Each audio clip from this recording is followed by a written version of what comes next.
Happy New Year, Happy New Year, Happy New Year. Ja, alles Gute natürlich auch von uns nochmal fürs neue Jahr. Ja, ich hoffe, ihr seid gut reingerutscht. Ja, das hoffe ich natürlich auch. Ja, und wir wollen nämlich heute ein bisschen Revue passieren lassen. Und zwar um unsere Favorites in 2020. Wollen wir ein bisschen reden? Viel gab es ja nicht, aber 2 haben wir uns ausgesucht. Genau, das wäre nämlich Tenet. Und anhängend außer Kontrolle. Genau. Und dann wollen wir noch ein bisschen reden über die Sachen, die vor ein paar Tagen gerade bei uns liefen. Und zwar, die liebe Anastasia Roos hat uns ein bisschen unterstützt. Ja, und da wollen wir ein bisschen drüber quatschen. Viel Spaß.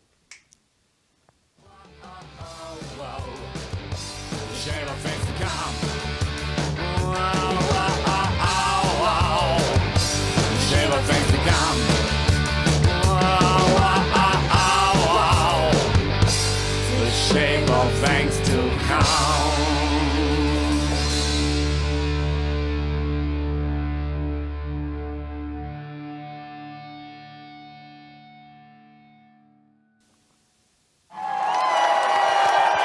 Hallihallo, Hallöle! Ja, heute die erste Show in diesem wunderschönen Jahr. Ich hoffe, es wird besser. Ich hoffe auch. Ja. Weil das letzte Jahr, also Haken hinter. Siehst du, die einzige schöne Silvesterfreude hatten wir eben gerade im Opener. Da konnten wir noch ein bisschen Sprengung abfeuern hier. Ja, ansonsten war ja wenig Feuerwerk. Wenig Feuerwerk. Ja, so war es eben auch im Kino. Und deshalb haben wir ja schon gesagt, wir wollen uns ja 2 nochmal rausnehmen, die wirklich in dem Jahr für uns wirklich sehr gut liefen. Trotz dem ganzen, dieser ganzen Corona-Krise, dass wir ab März schließen mussten. Ja, und da haben wir dann gesagt, wir suchen uns 2 aus. Und zwar haben wir uns als erstes für Tenet entschieden. Ja. Der war ja sehr groß auch angekündigt und war ja auch wirklich für die Kinos eine Rettung. Ja, unter anderem, weil Christopher Nolan sich letztendlich ja für die Kinos auch ausgesprochen hat. Und ich gesagt hat, nein, Netflix, nein, Amazon, nein, nein.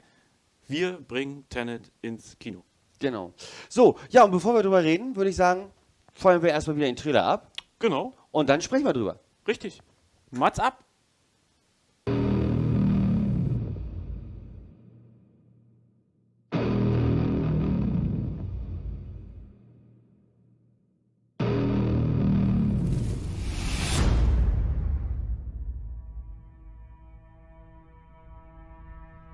Eine dieser Kugeln ist wie wir.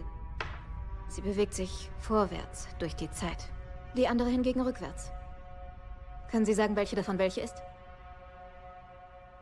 Wie ist es jetzt?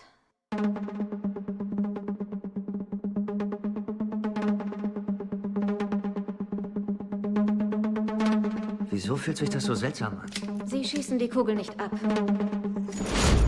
Sie fangen sie ein. Wow.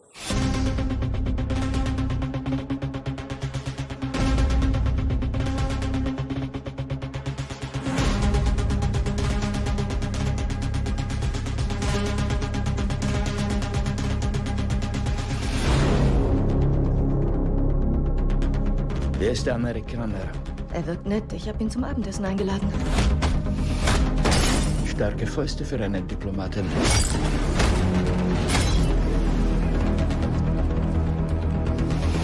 Es gibt Menschen in der Zukunft, die uns brauchen. Haben Sie was im Sinn? Wird Ihnen nicht gefallen. Zeit ist nicht das Problem. Da lebend wieder rauszukommen, ist das Problem.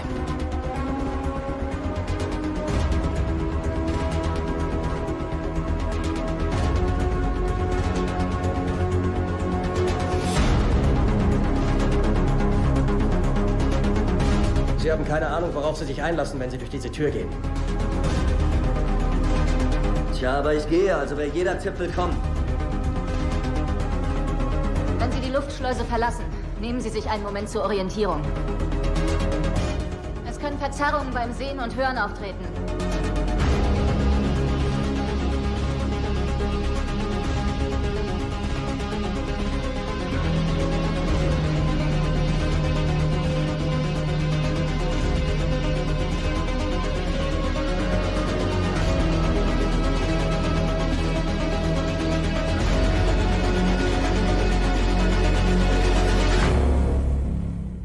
Was denken Sie, ist das alles? Die Trümmer eines kommenden Krieges.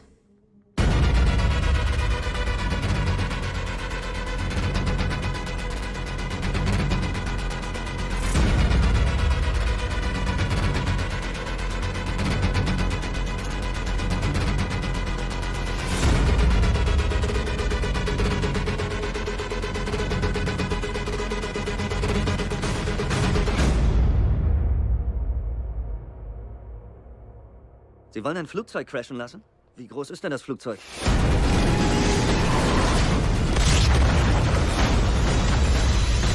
Der Teil ist vielleicht doch ein wenig dramatisch.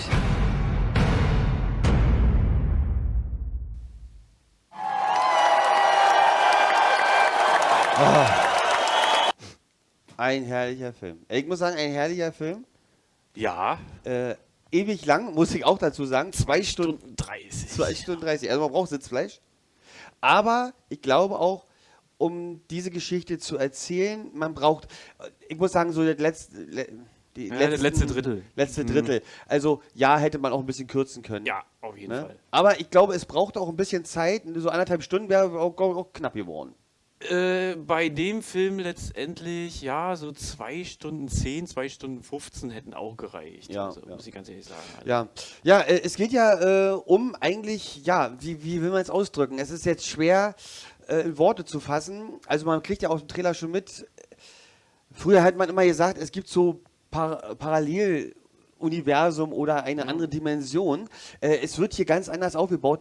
Ich hab das so vorher im Film auch noch nicht erlebt, so wie es jetzt aufgebaut wird. So manches geht vorwärts, manches ist rückwärts. Ja, man hat ja auch so ein bisschen die Brücke geschlagen zu Inception, was ja Christopher Nolan auch gemacht hat, wo es aber eher um Träume ging. Jetzt ging es eher um die Zeit, so wie du schon gesagt hast. Um die Zeit, ne? Und ja, es wirkt manchmal sehr komisch, wenn man gerade so die ersten Szenen, wenn auf einmal eine Kugel wieder zurück in den Lauf der Waffe geht. Wie geht das? Wie geht das? Ja, oder manchmal drehen sich auch Autos ganz doll auf die Straße und fahren dann rückwärts ganz heil wieder weg. Wie geht denn das? Wie geht denn das? Also es ist in dem Film relativ schnell, muss ich sagen, relativ schnell merkt man, um was es geht. Ja, die Erzählweise ist relativ spannend, aber auch relativ schnell selbsterklärend. Wie man letztendlich das selber für sich auffasst, ist die Schwierigkeit. Ob man das jetzt verstanden hat oder nicht, man müsste sich den Film wahrscheinlich auch 2-3 Mal angucken. Und das wirklich jetzt wirklich es ist ja auch zu fassen, fassen, ist ja auch ein bisschen so. diffus, ist es ja. Also, Ja, definitiv. Ne? Also mit Realismus muss man auch, ist ja immer so eine Sache, was kann passieren, was kann nicht passieren. Ne? Ja, aber im Endeffekt geht es ja um kann man ja eigentlich schon sagen, um einen Big Boss, wie es ja am meisten in den Filmen ist, ne? Gespielt von Kenneth Branagh. Branagh? Ja? Branagh. Kenneth Branagh. Den kennt man eigentlich, also ich habe den erstmal wahrgenommen aus Harry Potter. Das war schon im zweiten Teil, und zwar Kammer des Schreckens, wo, ja, glaube ich, war Kammer des Schreckens, wo er diesen Lehrer gespielt hat. Da müsste ich jetzt auch lügen. Ja, da hat er so einen Lehrer, so, ich kann alles, ich bin der beste Zauberer, und wo sie nachher herausstellte, ist auch noch ein kleiner Faker.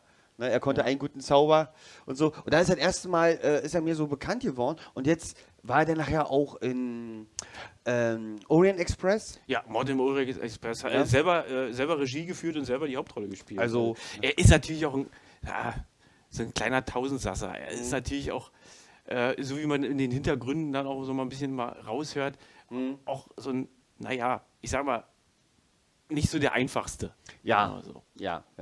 Aber er macht auch gute Filme und spielt auch gut mit, sag ich mal. Gut mit, also er kann ja auch lustig, er kann eben auch so, also auch gerade bei Orient Express war er ja als Aufklärer sozusagen, als der Ermittler, aber er hatte auch eine lustige Phase. Also ihm wird natürlich auch immer nachgesagt, er hat eine Mine. Ja. So wie bei Herrn Redmayne, der manchmal guckt, wie so ein Kanickel, wenn es donnert. Ja. Und bei Kenneth Branagh ist manchmal so dieses Gesicht so eingefroren. Also man sieht immer nur ein Gesicht von ihm. Ja. Aber wie gesagt, auch bei Tenet fand ich ihn gar nicht schlecht. Ja, und gefährlich ist er erstmal nicht, also ist ab 12 freigegeben. Ja. Also man kann sich die wirklich auch fast wieder mit der ganzen Familie angucken, aber man muss sich Zeit mitnehmen. Und sehr spannend trotzdem gemacht. Ja, Hauptdarsteller John David Washington. Ja. Ich habe ihn früher mal verwechselt mit den Black Panther. Schauspieler, weil er so ähnlich aussah. Mit Chad Boseman. Genau. Ja, genau. Ne? Und so, aber hier wirklich ganz. Ich kannte ihn vorher auch nicht. Also, ich weiß nicht, hast du Filme von ihm noch? Nee, ich glaube, das war sogar sein zweiter. Ich glaube, einen Film hat er voll gemacht, aber der ist so ein bisschen untergegangen. Also, eigentlich auch ich will mal sagen, Newcomer, ne? Ja, Footballspieler. Ja. Und ist natürlich der Sohn von Denzel Washington. Von Denzel Washington, der Sohn, ja. Und er spielt ja die große Hauptrolle. Ja, und dann natürlich auch noch Robert Pattinson, ne? Also, hier, unser Twilight. Ich will immer Werbung sagen, ist er nicht, unser Vampir. Der Vampir. Ne? Und so, und hier eben auch eine ernste Rolle. Gut gespielt, muss ich sagen. Er hatte natürlich so ein bisschen so diesen Oberlehrer-Charakter, so, ich weiß schon mehr als du. Doch. Kann man eigentlich so sagen. Ne? Aber beide brauchten sich, um. Ich muss aber auch ganz ehrlich sagen, mir hat er auch wirklich gut gefallen. Er hat wirklich gut gespielt. Ja. Und da scheiden sich ja jetzt immer die Geister mit dem neuen Batman, der jetzt demnächst irgendwann mal rauskommen soll. Stimmt, ist jetzt Robert Pattinson wirklich der Batman hier und Batman da? Aber das ist wie bei James Bond. Da ist eine Diskussion, die geht auseinander, geht zusammen. Man muss es sehen, es liegt ja an vielen. Ne? Haben wir auch schon mal besprochen, Regisseur und überhaupt das Budget. Wenn ich so an die ersten Batman-Dinger noch denke mit, wie heißt er denn noch? Auch wo noch Arnold Schwarzenegger noch mitgespielt hat. Die alle nur im Studio gedreht wurden. Ja. Ne? Ja, jetzt fällt aber ist egal, wir wollen ja über Tenet reden. Wir wollen über Tenet reden. Nein, und da merkt man natürlich auch, wenn das Budget anders ist und wenn man das mehr als Real und nicht als Studioproduktion macht, also wenn man auch mal nach draußen geht, dann kann das natürlich auch werden mit Batman. Aber du sagst schon Tenet. Ja, wie gesagt, also mir hat er sehr gut gefallen, er hat gut gespielt. Wie gesagt, wie du auch schon gesagt hast, die beiden brauchten sich auch. Ja. Als Part 1 und Part 2. Also sensationell. Sensationell. Also wirklich gut gemacht. Und er hat uns natürlich auch hier in den Monaten in 2020, wo wir aufmachen durften, hat er uns ein bisschen Hintern gerettet. Ja, was man nicht auch nicht vergessen darf, er wurde auch schon zweimal verschoben. Ja, das stimmt. Ne? Also das war natürlich sehr, sehr gut. Ja, Tenet. Jetzt könnten wir rein theoretisch, wie kriegt man jetzt einen Überblick zwischen diesem wunderschönen langen Film, der eigentlich mit einer anderen Dimension zu einem Realfilm, was jedem passieren kann. Ja. Das ist jetzt sehr, sehr schwer zu finden, aber ich glaube, den zweiten Film, den wir uns ja ausgesucht haben, Anhain, außer Kontrolle. Richtig. Da sieht man jetzt einen dickeren Russell Crowe. So, und ich muss ganz ehrlich sagen, bevor wir den Trailer abspielen, es kann wirklich jedem passieren. Also das ist jetzt wieder so, das ist real. Es sollte aber nicht passieren. Sollte nicht passieren, aber es kann, wenn man sich das so anguckt, es kann passieren. Also aufpassen, wenn ihr Auto fahrt und wenn ihr hupt. Aber bevor wir weiter sagen, ich glaube, wir gucken uns wieder an. Ne? Ich glaube auch, Mats ab.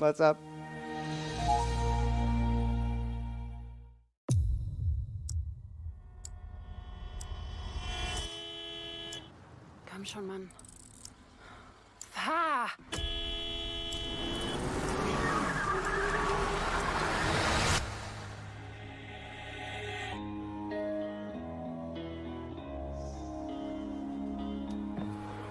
Weißt du, was höfliches Hupen ist, junger Mann? Das klingt so sachte, freundlich. Das war bestimmt die Absicht deiner Mom. Nein, war's nicht. Mom! Ich mache gerade eine etwas schwierige Zeit durch. Tut mir leid. Entschuldigung angenommen? Ignoriere ihn. Dann würde ich Ihre auch annehmen und das wär's. Es gibt nichts, weswegen ich mich entschuldigen müsste.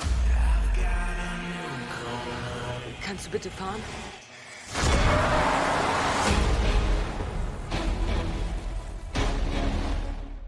Alles okay? Ich glaube, der Typ in dem Pickup verfolgt mich. Aggressiver Fahrer. Chillen Sie, Mann. Machen Sie sich vom Acker.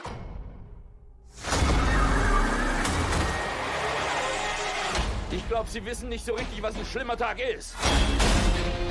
Aber das wird sich ändern.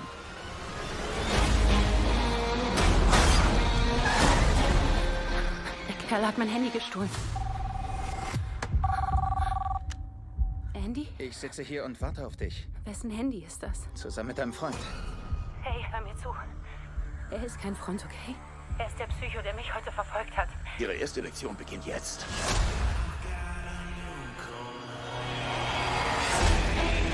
Was wollen Sie von mir? Dass Sie lernen, wie ein schlimmer Tag wirklich aussieht. Und dass Sie lernen, wie man sich entschuldigt. Klingt, als würden Sie aufwachen. Ich bin hellwach. Bieten Sie alles auf, was Sie haben.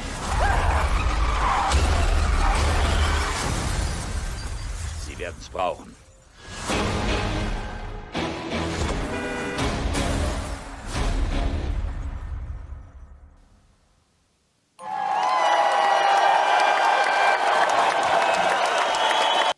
Neue Gieße. Ja, die Präsenter. Präsenter, auch schön.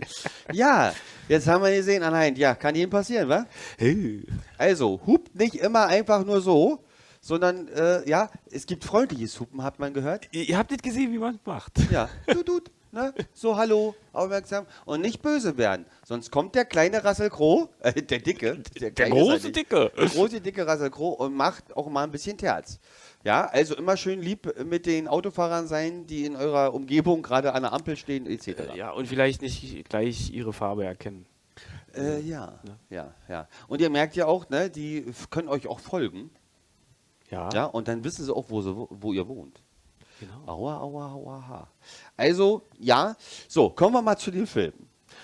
Wie wirkt er? Na, im Kino haben wir ihn ja auch gespielt oder durften ihn noch spielen. Ja, durften wir spielen. Die Leute, die drin waren schockiert, sagen wir mal so. Ja. Ich glaube, das ist das richtige Wort. Also, ich habe 16 freigegeben. Ja. Und diesmal knappe 1,5 Stunden. Ja. Knappe 1,5 Stunden. Kurz erzählt, kurz und knackig. Kurz und knackig. Was ich immer finde, schön ist, weil so dieses Langatmige, irgendwann, was ist denn jetzt? Gerade bei so einem spannenden Film. Ich finde das gut. Ich finde das immer gut. Es gibt Filme, die brauchen eine gewisse Länge. Es gibt Filme, die brauchen nicht die gewisse Länge. Wie auch Don't Breath damals als Horrorstreifen. Ich glaube auch bloß 1,5 Stunden. Ja. Aber der war auch dann zu Ende erzählt. Also wenn man muss es nicht künstlich in die Länge ziehen. Ne? Und im Endeffekt, die Geschichte ist natürlich auch klar erzählt und auch schnell erzählt. Ne? Aua, böse. Gehupt und der fand das nicht toll und er möchte einfach nur eine Entschuldigung. Und sie war aber nicht bereit, wie er öfter so ist, im Autofahren. Ne?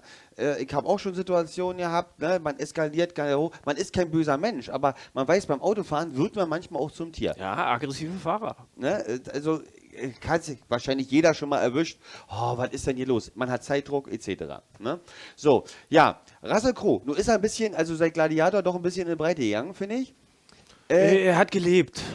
Ja, ich bin immer noch der Meinung, vielleicht war das auch gewollt für den Film. Es kann natürlich auch sein, natürlich. Ja? Weil, wenn ich so an andere Schauspieler denke, die auch für Filme ab und zu nehmen. Christian Bale, der ist ja Wahnsinn. Der ist ja hier der Weltrekordler. Ja.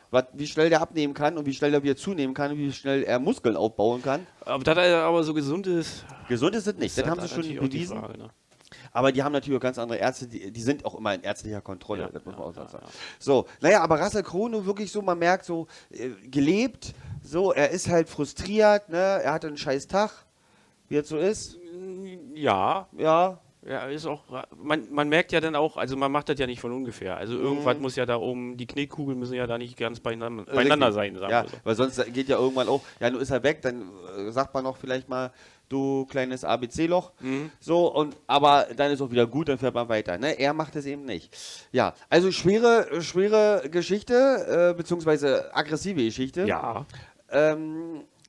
Es lohnt sich trotzdem zu gucken, weil so ein richtig schönen Thriller, der hat immer was für sich. Ne? Aber wie gesagt, ab 16, ne? Also sollten schon, wenn man mit der Familie reingeht, dann sollten die auch alle schon ein bisschen erfahren sein. Ein bisschen älter auf jeden Fall, ja. Ansonsten wirkt er auch sehr verstörend. Vorhin haben wir übrigens die Kurve nicht ganz bekommen, dieser Übergang zum anderen Film. Wenn ihr genau hingehört habt, Russell Crowe und Kenneth Branagh haben denselben Synchronsprecher übrigens. Und zwar Martin Umbrach. Ja. Seht ihr? Und das konnte ich vorhin nicht. Habt ihr das gemerkt? Da war auf einmal irgendwo eine Lücke drin. Aber jetzt haben wir ja nachgeholt. Und schön. jetzt kommen wir nochmal zu einer Aktion in diesem Jahr. Ja. Und zwar eine legendäre. Ja. Also hat uns, wenn man jetzt damit anfängt, hat uns so geflasht. Wir haben was erleben dürfen. Wir sind immer noch gelähmt. Ja, erleben dürfen. Bevor wir darüber erzählen, ihr habt es bestimmt ein bisschen mitgekriegt, die uns ein bisschen verfolgen. Gab jetzt auch ein bisschen Fernsehinterview etc. Wir haben noch mal einen kleinen Zusammenschnitt von den letzten paar Tagen hier gemacht im Kino. Guckt euch mal an und dann reden wir mal drüber. Viel Spaß. Nein!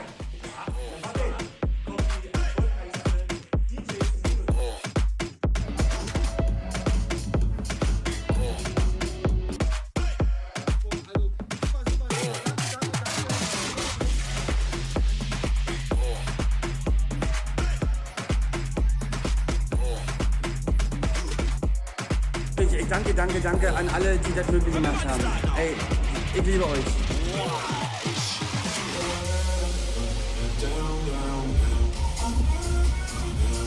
Hands up! Hands up! Hands up! Hands up! Hands up! Hands up! Hands up! Hands up! Hands up! Hands up! Let's go! What? Come on now!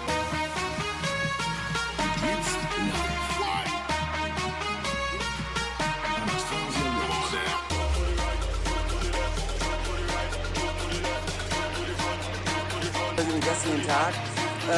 Ich hoffe, ihr schaltet ein. Bis dann. Ciao. Ein NDR MV Nordmagazin. Wir sind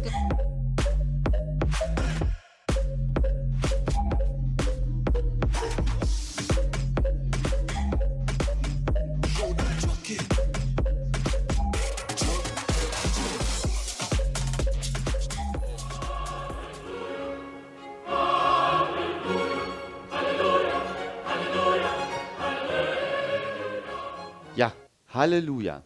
Halleluja und ein Halleluja ganz doll an die liebe Anastasia Rose. Liebe Grüße nochmal von unserer Stelle hier aus. Ja, auch also an Markus. Ey. Markus, M&M Event Solution. Hammer. Ja, ihr habt ganz, ganz tolle Arbeit geleistet und habt uns sehr, sehr geholfen in dieser schwierigen Zeit, die wir natürlich 2020 erlebt haben. Ja, es war ein Anruf. Er kam aus dem Nichts. Das war schon August letzten Jahres von dem Markus Hasse, der Manager von der Anastasia Rose. Und ja, hat einfach gesagt, könnt ihr euch das vorstellen, vielleicht mal so ein Charity-Ding zu machen, weil Anastasia hat wirklich im letzten Jahr, ab April, glaube ich, hat sie angefangen. April hat sie angefangen. Nicht als DJ, sondern eben mit auf Twitch eben einen Livestream zu machen. Und so, und ist so durch die Decke gestartet. Und dann sagt sie auch noch, und dann hat sie im Interview im NDR Nordmagazin, hat sie das eben auch nochmal wiederholt, ihr geht es im Moment nicht schlecht, weil sie ist Krankenschwester, sie wird gebraucht, ne, und nebenbei hat sie eben noch so einen Hype und sie wollte ein bisschen was von ihrem Glück uns abgeben und das hat sie geschafft. Oh, wenn man drüber redet, ist schon wieder ganz, ganz komisch. Ja, man kriegt hier Goosebumps. Ja, und sie hat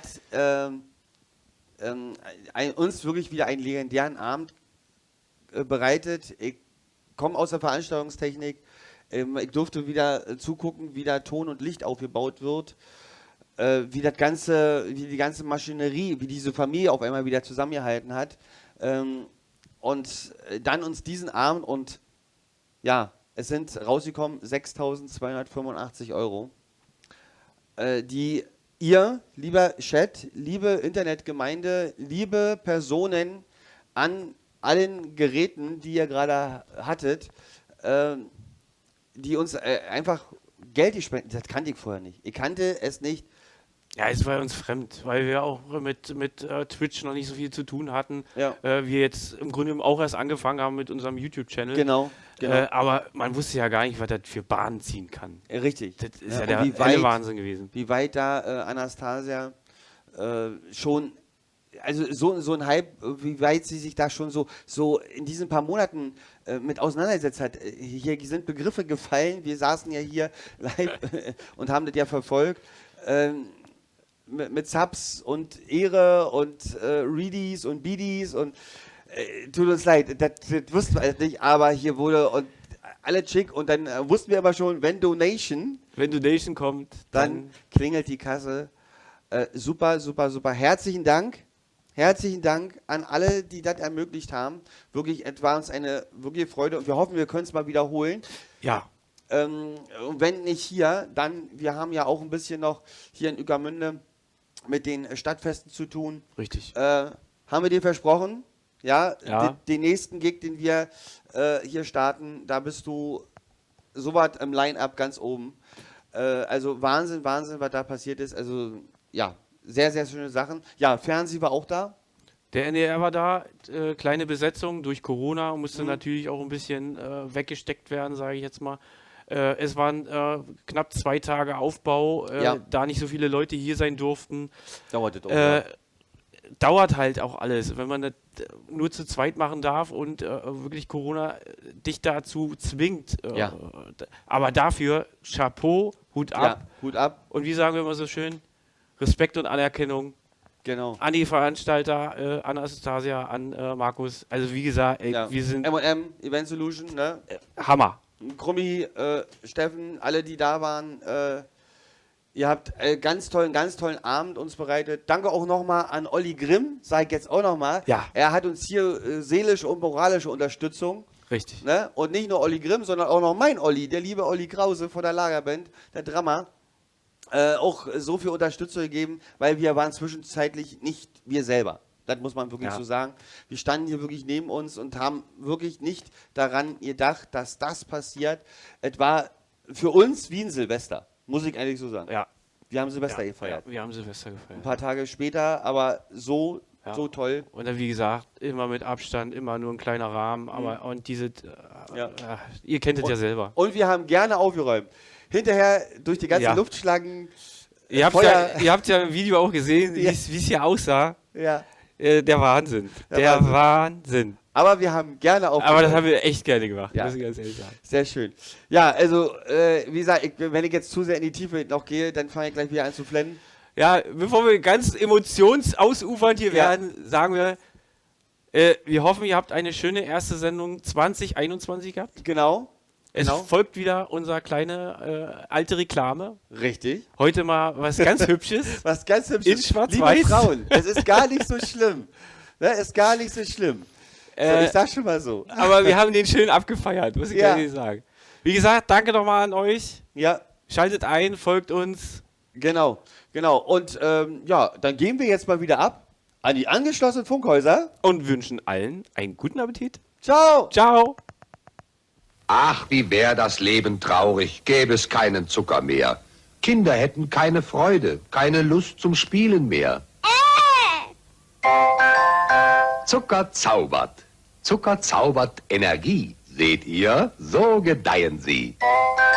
Ach, wie wär das Leben hässlich, gäbe es keinen Zucker mehr. So ein hübsches, junges Mädchen wäre dicklich, rund und schwer. Zucker zaubert. Ihre Linie bleibt so schlank wie eine Pinie. Das lässt sich beweisen. Zucker zaubert. Nimm deshalb mehr.